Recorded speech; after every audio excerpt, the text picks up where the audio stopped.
এমনিতেই সিলেটের বাজারে লাগামহীন নিত্যপণ্যের দাম। প্রতি সপ্তাহেই বাড়ছে কোনো না কোনো পণ্যের দাম। এতে অসহনীয় দুর্ভোগে পড়েছেন নিম্ন আয়ের মানুষ।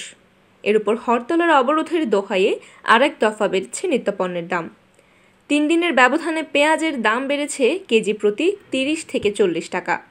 আগে 70 থেকে 80 টাকায় বিক্রি হওয়া পেঁয়াজ বুধবার সিলেটের বাজারে 120 থেকে 130 টাকা কেজি দরে বিক্রি হচ্ছে।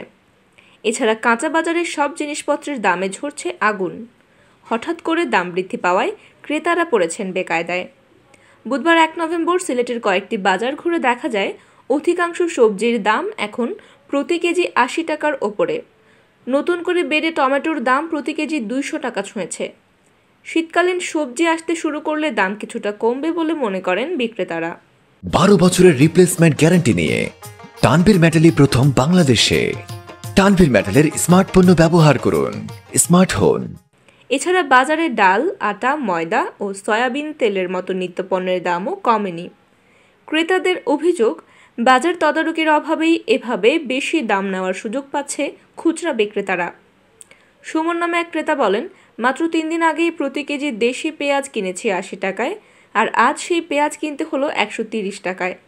পেঁয়াজ, চাল, ডাল, তেল, মুরগি সহ বেশ কয়েকটি পণ্যের দামই বেড়ে চলেছে। এভাবে দাম বাড়তে থাকলে সীমিত আয়ের লোকজনদের না খেয়ে থাকতে হবে। তিনি অভিযোগ করেন, বাজার মনিটরিংয়ের অভাবেই এভাবে দাম বেশি নেওয়ার সুযোগ পাচ্ছেন খুচরা বিক্রেতারা।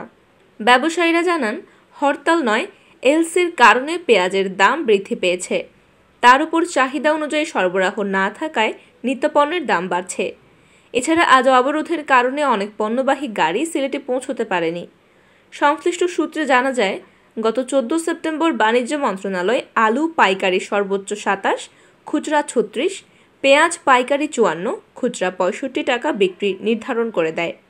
সরকার নির্ধারিত দামে আলু ও পেঁয়াজ বিক্রি হচ্ছে কিনা তা তদারকির জন্য জেলা ও উপজেলা প্রশাসনকে বিশেষ নির্দেশনা দেয়, কিন্তু সরকার নির্ধারিত সেই দামে আলু ও পেঁয়াজ বিক্রি হচ্ছে না।